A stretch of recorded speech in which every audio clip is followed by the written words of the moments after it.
Early yesterday morning, Australia's Immigration Minister Alex Hawke re-cancelled Novak Djokovic's visa, saying it was in the public interest to do so. For a brief rundown, this saga started when Djokovic arrived in Melbourne on the 5th through a medical exemption given to him through two separate panels, which relied on the Australia Technical Advisory Group on Immunizations guidelines. These rules allow unvaccinated non-citizens to enter Australia if they contracted COVID within the last 6 months. Djokovic used a previous infection as the basis for his entry, but the border force felt that this didn't qualify for valid exemption requirements and detained him and canceled his visa. Novak appealed his decision and won, as the judge ruled that the border force officials didn't give him ample time to respond to the cancellation notice. Now, according to court statements, Djokovic tested positive for COVID on December 16th, which raised a lot of questions because he was seen out and about that same day and days afterwards, posing with kids and whatnot unmasked. The world number one came out with a statement addressing these issues, telling fans he likely contracted the virus from attending a basketball game in Belgrade 2 days prior. Novak then said the day after taking the PCR test, he attended a kids' tennis event and took a rapid antigen test earlier that came back negative. He said he felt asymptomatic but got the positive test back later that day. Despite this, the next day he completed an interview for L'Equipe that he felt obligated to do. Novak didn't notify the photographer nor journalist, but acknowledged that he should have just rescheduled the whole thing. This didn't make Novak look good, and this might have been a driving force for Hawke canceling the visa once more. Novak's visa was cancelled under the extraordinary and broad powers vested in the immigration minister under Section 133C for Australia's Migration Act. A visa cancellation under this section could mean that Djokovic will be barred from entering Australia for 3 years. Djokovic's case will be heard before the court on Sunday morning Australia time, but he's set to compete at Melbourne on Monday. If he loses the trial, it's essentially curtains for the Joker. Today, the immigration minister acknowledged that Djokovic's past COVID infection did not pose a risk to the Victorian community, but said that his ongoing presence in Australia might lead to an increase in anti-vaccination sentiment within the country. However, Djokovic's lawyers have argued that by detaining Novak and creating this whole mess, they're inciting anti-vax sentiment, and I actually agree. I feel like Australians were for the most part on the government side until more details came out about how the government essentially changed their own rules to vilify Novak, all in an effort to make themselves look better after creating a loophole that allowed him entry into the country in the first place.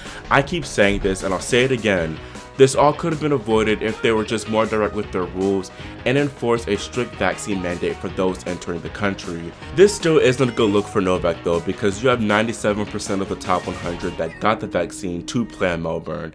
Some people were probably skeptical of getting the shot just like Novak, but still did because they wanted to compete.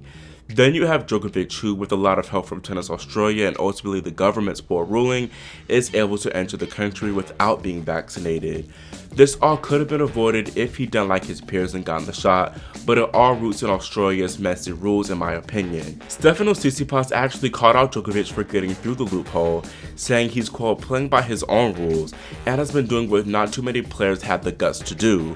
Steph continued to say, "No one really thought they could come to Australia unvaccinated and not have to follow the protocols. It takes a lot of daring to do, and putting the Grand Slam at risk, which I don't think many players would do." There are two ways to look at it. One side of it is that almost every single player is fully vaccinated and have followed the protocols to play in Australia. On the other hand, it seems not everyone is playing by the rules.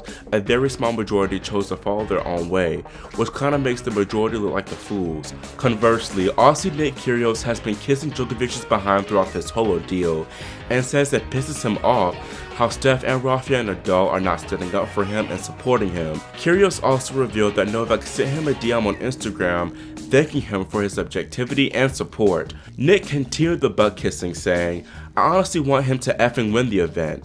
I think it would be effing awesome. I want to walk around Melbourne with Novak's mask on my face." I strongly disagree with Nick going after Nadal and Tsitsipas, especially Rafa, who's spoken nothing but facts thus far. Speaking of the Spaniard, his bid for a second Aussie Open crown looks pretty difficult. For one, two people in his little mini section are in excellent form at the moment. His potential second round opponent Thanasai Kokkinakis just won the Adelaide 2 title event this morning, beating Arthur Rinderknecht in a 3-set epic. This is actually Kokkinakis' first ever tour title, as the Aussie has been dealing with injury misfortunes practically his whole career. It's great to see him in the winner's circle, especially doing it in his hometown.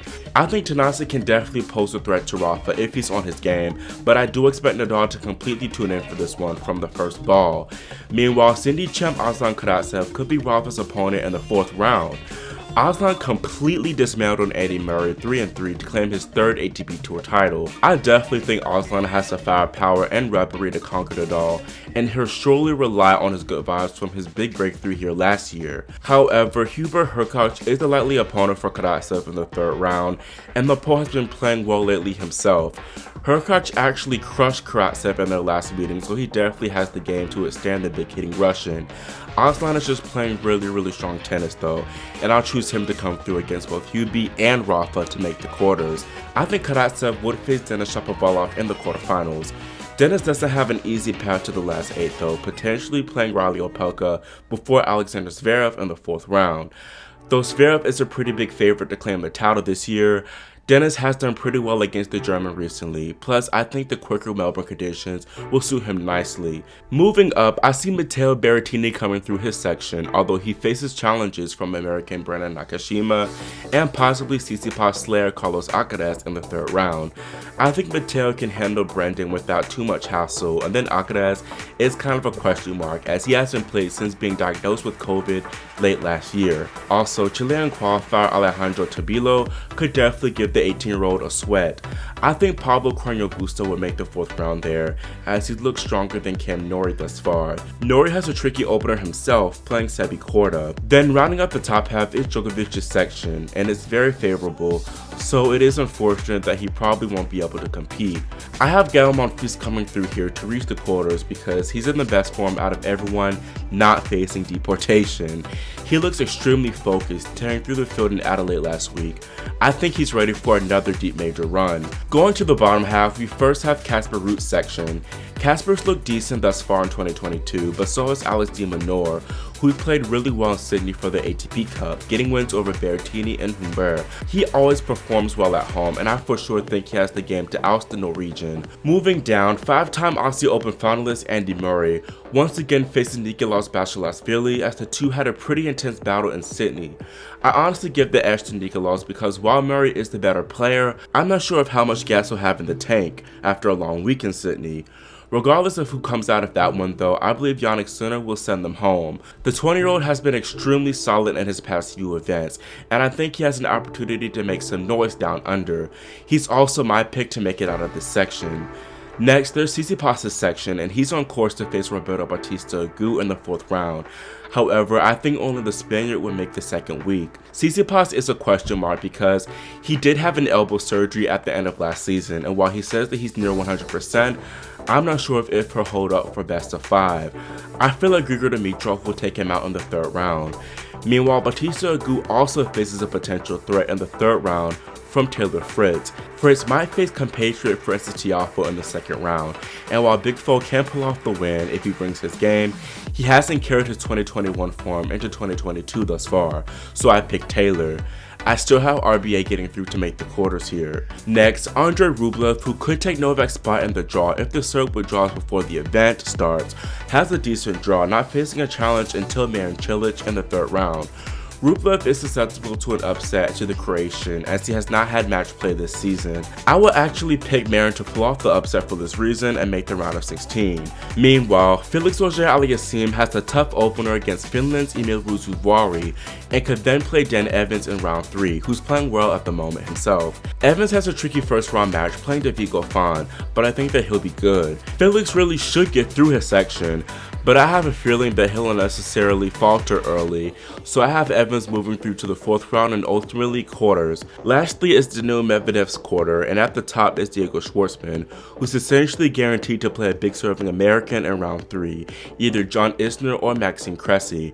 Cressy's been in excellent form at the moment down under, so I'll pick him to advance to the 3rd round, where I think he'll bow out to the Argentine.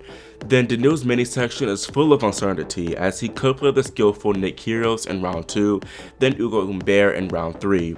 I don't think that Kyrgios will be too much of a problem because the Aussie isn't match fit nor physically fit. Then while Umberto did beat Daniil 2 weeks ago at the ATP Cup, it'll be extremely difficult for him to keep that form for best of 5. Plus Medvedev will be ready for revenge. The Russian is my choice to move through to the quarters. In the semi-finals, I have Matteo Berrettini and Aslan Karatsev scoring off, with the Italian moving through to the finals. Then I have Sinner and Medvedev, with Daniil moving through to the finals, which I also have him taking.